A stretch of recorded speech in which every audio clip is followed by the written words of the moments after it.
जो केला आतापर्यंत कोणीच केलेला नाही। म्हणून मला एवढंच सांगायचं आहे की मी इथं माझी ही जन्मभूमी ही आहे, कर्मभूमी मुंबई आहे, तरी पण मी तुम्हाला सांगू इच्छितो की आपल्या भूमीचं जर उत्कर्ष करून घ्यायचं असेल आणि आपल्या भागाचं जर सगळं सुधारणा करून घ्यायचं तर तुम्ही सगळ्यांनी तुम्ही प्रत्येकाने घरातून जाऊन त्यांना निवडून देणं हे तुमचं कर्तव्य आहे आणि माझं तुम्हाला सांगणं आहे। बस एवढंच बोलून मी माझं वचन पूर्ण करतो। आणि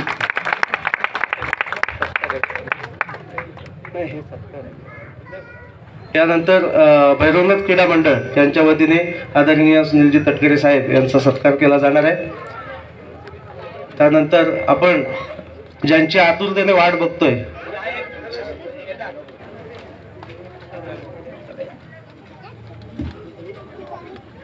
क्रीडा मंडळ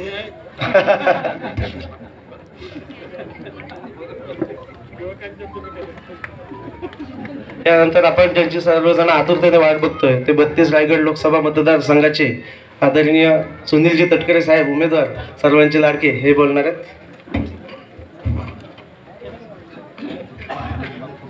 7 तारखेला या देशाच्या अत्यंत महत्त्वपूर्ण निवडणुकीच्या निमित्ताने 32 रायगड रत्नागिरी लोकसभा मतदारसंघातून महायुतीचा उमेदवार आहे नात्याने माझ्या प्रचाराची जी जाहीर सभा या ठिकाणी होत आहे, याला उपस्थित असलेले माझे सहकारी स्रोत मोहम्मदभाई मेमन, देवेंद्रजी फुसाणे, गणेशजी मांजरेकर, अर्जुनराव नाटकर, मनीषाताई श्रीवर्धनकर, कर्देताई, बाळाजी सातनाक, शिवानीजी, आमच्या सर्वच शहराचे अध्यक्ष राजेशीताई मुरकर, सभाजी माने मॅडम, कोणाचं नाव चुकून राहिलं असेल तर दिलगिरी, हे आपल्या सगळ्या परिसरांतील आपल्या मंडळाचे अध्यक्ष, महिला मंडळाचे अध्यक्ष, युवकांचे तरुण मंडळाचे प्रमुख, आमचे सर्व पत्रकार मित्र, आमचे गुरुनाथजी, जमलेलं माझ्या तमाम शिवधरकर नागरिक बंधू भगिनी आणि सहकारी मित्रांनो,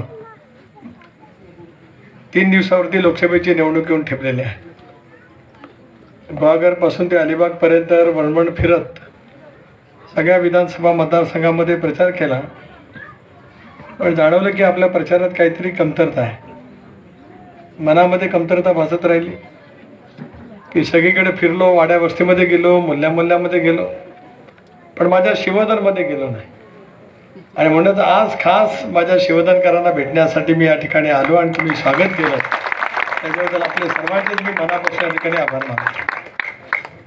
मगापासूनची 3री सभा 2009 सालापासून या मतदारसंघाचं नेतृत्व करण्याची तुम्ही मला संधी दिली। शिवर्धन मसाल्याचा विकास हाच आमचा ध्यास, शिवर्धन मसाल्याचा विकास हाच आमचा श्वास, श्वास याचा अर्थ जीवन, श्वास बंद त्यावेळेला जीवन बनलं। या घोषवाक्यावरती ज्यावेळेला या मतदारसंघातून मी निवडणूक लढवली, त्याला माझ्या तमाम शिवधनकरांनी, मसावासियांनी, रोहा माणगाव तळाच्या जनतेने जशा पद्धतीची साथ दिली तशी साथ तुम्ही मला दिलीत आणि गेल्या 15 वर्षामध्ये या शहराचा चेहरा मोहरा बदलण्याच्या दृष्टीतून पावलं उचलली। मी तर असं म्हणेन या ठिकाणी अभिमानाने, ज्याचा उल्लेख शिवाजींनी केला किंवा आमच्या गोनाक साहेबांनी केला, त्यांच्या हिशोबी प्रचंड काम त्या ठिकाणी झालं आहे। पण मी या ठिकाणी एवढंच सांगेन की हा ट्रेलर आहे, मुख्य सिनेमा बाकी आहे। हे तो ट्रेलर आहे, अभी बहुत सारा बाकी आहे। इतक्या मोठ्या प्रमाणावरती ज्या वेळेला आपण या सगळ्या परिसरातील नागरिक प्रेम करता, श्रीवर्धन या नावातच श्रीपण आणि वर्धनी आहे। वर्धन याचा अर्थ वृद्धी आणि श्री याचा अर्थ कुठेही आपण ज्यावेळेला जातो त्यावेळेला श्री म्हणूनच जातो। ज्या गावात श्री आणि वर्धन आहे त्या गावाची सेवा करण्याची संधी मिळणं ती इथे लागतं। गीतेत तुमच्या कपाळी हे होतं पण तुम्ही केली नाही, पण माझ्या कपाळी होतं पण मी ती प्रामाणिक करणार। व्यक्तीमध्ये फरक राहतो, हाताची पाची बोटं सारखे नसतात, पण तरीसुद्धा दीर्घकाळ ज्यावेळेला नेतृत्व करण्याची संधी मिळत असते त्यावेळेला मिळालेल्या संधीचं सोनं करण्याची व्याख्या करावी लागते। इच्छाशक्ती पाहिजे। डॉक्टर बाबासाहेब आंबेडकरांना तेच अभिप्रेत होतं, लोकांनी लोकांच्यासाठी निवडून दिलेला लोकप्रतिनिधी तुम्ही सांगितलं ते खरं आहे की त्याला इच्छाशक्ती असायला लागते, ज्याला पॉलिटिकल विल म्हणतात, त्याचा शून्य अभाव। आणि माझ्याकडे पॉलिटिकल विलपेक्षा इच्छाशक्तीपेक्षा काय, जे जे म्हणून समाजाला अभिप्रेत आहे, उद्याच्या 25 वर्षाचं भवितव्य नजरेसमोर ठेवत ज्या ज्या काय म्हणून योजना भारत सरकारच्या, राज्य सरकारच्या असतील, व्यक्तिगत लाभार्थीच्या असतील, निसर्गाने वरदान दिलं या भूमीला। या भूमीमध्ये निसर्गरम्य वातावरणामध्ये या संबंध कोकणचं वैशिष्ट्य, कौलारे घरं, नारळी सुपारीच्या आंब्याच्या बागा, हे गुणवैशिष्ट्य आहे तुमचं आणि माझं आपलं सर्वांचं. या गुणवैशिष्ट्यासह निसर्गाच्या असलेल्या भूमीमध्ये त्याच पद्धतीने विकासाची कामं करून इथे अधिक मोठ्या प्रमाणावरती आर्थिक उपाययोजना कराव्यात, रोजगाराची साधनं त्यानिमित्ताने निर्माण करावी, हा प्रयत्न गेला 15 वर्षामध्ये त्यानिमित्ताने करता टप्प्याटप्प्याने होत गेला. शहर बदलत गेलं, रूप पालटत गेलं. शेवटचा समुद्र किनाऱ्याची नजाकत, सौंदर्य अधिक वाढलं गेलं. महाराष्ट्राच्या कानाकोपऱ्यातील पर्यटक त्या ठिकाणी यायला लागले. 50 खाटाचं हॉस्पिटल झालं. सगळ्या शाळांच्या इमारती अतिशय उत्तम झाल्या. गावातील रस्ते झाले. शुद्ध पिण्याचं पाणी गावार्थांना देणार असं वचन दिलं होतं, त्याची पूर्तता त्या ठिकाणी झाली. काम संपत नसतात. एक काम झालं का दुसरं काम होत असतं. पण एक काम झाल्यावर दुसरं काम कोणाकडे मागितलं जातं वाडकर साहेब? जो करेल त्याच्याकडे मागितलं जातं. ज्याचा कामाची सूत्राम कधी संबंध येत नाही, ज्याचा विचाराशी कधी संबंध येत नाही, त्या माणसांच्याकडनं अपेक्षा जनतेच्या नसतात. पण काय काय वेळेला असं होतं की इतकं काम केल्याच्या नंतर अपेक्षा याचा वाढतात. याचा अर्थ माझ्या कार्यप्रणावरती तुमचा विश्वास आहे, ही माझ्या आयुष्यातली सर्वात मोठी शिक. या भूमिकेतून आपण काम करताना ही देशाच्या लोकसभेची निवडणूक आहे. 18व्या लोकसभेला तुम्ही आम्ही सगळेजण समोर जात आहोत. या देशाला डॉक्टर बाबासाहेब आंबेडकरांनी संसदीय लोकशाही प्रणाली व्यवस्था दिली. काही मोजके नागरिक या ठिकाणी असतील की बहुतांश असतील की ज्यांचा जन्म त्याच्या आसपास झाला. 1952 सालामध्ये या देशाची पहिली लोकसभेची निवडणूक झाली. ज्यावेळेला सी डी देशमुख या मतदारसंघातून निवडून गेले ते 52 साल. 52, 57, 62, 67, 71, 77, 80, 84, 89, 91, 96, 98, 99, 4, 9, 14, 19. चुकलं असेल तर माफ करा. 17 लोकसभेच्या झाल्या आणि 2024ला 18वी लोकसभा. पण डॉक्टर बाबासाहेब आंबेडकरांनी संविधानामध्ये इतकं मजबूत पाऊल दिलं, आमचे उपाध्यक्ष पण चौलेकर साहेब इथे आहेत, की या देशाने गेल्या 17 लोकसभेमध्ये वेगवेगळ्या विचाराची सरकार अपेल. ती सरकार पाहत असताना सर्वसामान्य माणसाला तो मतदानाचा अधिकार दिला. गौतम अदानी म्हणून आज आपल्या देशातील सर्वात श्रीमंत व्यक्ती आहे. मुकेश अंबानी सर्वात श्रीमंत व्यक्ती आहे. पण त्यांच्या मताचं मूल्य जेवढं आहे तेवढंच माझ्या शिवधनमधल्या या कोळीवाड्यातल्या माझ्या भगिनीचं मताचं मूल्य सुद्धा समान ठेवत डॉक्टर बाबासाहेब आंबेडकरांनी तुम्हाला मला ताकद आणि शक्ती दिली. लोकशाही प्रधान व्यवस्था त्यांना म्हणत लोकांनी ठरवलं. 77 साली इंदिरा गांधींचा पराजय झाला, आणीबाणीचा अतिरेक झाल्यानंतर त्यांचा पराजय झाला. जयप्रकाश नारायणांच्या नेतृत्वाखाली चळवळ उभी राहिली. 80ला पुन्हा इंदिराजी सत्तेवरती आल्या. 84ला तर मोठ्या प्रमाणावरती बहुमत राजीव गांधींना मिळालं.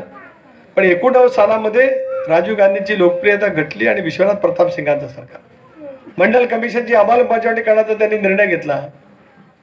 देशात आगडोंब उसळला. त्यांनी राजीनामा दिला. चंद्रशेखरांचं सरकार आलं, त्याला राजीव गांधींनी पाठिंबा दिला. राजीव गांधींनी पाठिंबा दिला. 3 महिन्यामध्ये पाठिंबा काढला का तर राजीव गांधींच्या घरावरती 2 पोलीस पाळीत ठेवतात असा फक्त समज झाला. पाळत ठेवायला पोलीस नव्हतेच, पण 2 पोलीस पाळीत ठेवतात म्हणूनच त्या सरकारचा पाठिंबा काढला. आणि 2 वर्षामध्ये आपल्याला लोकसभेच्या निवडणुकीला त्या ठिकाणी सामोर जावं लागतं. खंडप्राय असलेल्या देशाला या निवडणुका परवडू शकत नाही. नरसिंहरावांचं सरकार आलं, पण अंतुले साहेब त्याला दुसऱ्यांदा निवडून आले. 96, 98, 99 अशा 3 वर्षात 3 लोकसभेच्या निवडणुका झाल्या. 15 वर्षाच्या ऐवजी 3 वर्षात 3 लोकसभेच्या निवडणुका झाल्या. देशात अस्थिरता आली. भिन्न विचारसरणीचे पक्ष एकत्रित आले की देशाच्या विकास कामाच्या वरती परिणाम होतो. शेजारचे राष्ट्र वाकड्या नजरेने आपल्या देशाकडे बघतात. अंतर्गत कारवायावरती खूप मोठ्या प्रमाणावरती भर त्या ठिकाणी सोडला जातो.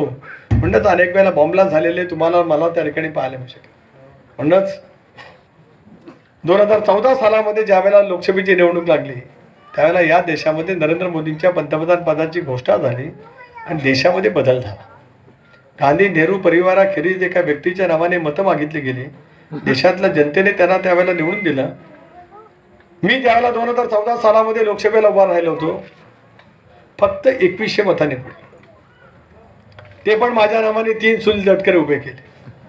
त्यांना 18,000 मतं पडली. तटकरेला पाडायला तटकरे शोधला गीतेने, पण नव्हे.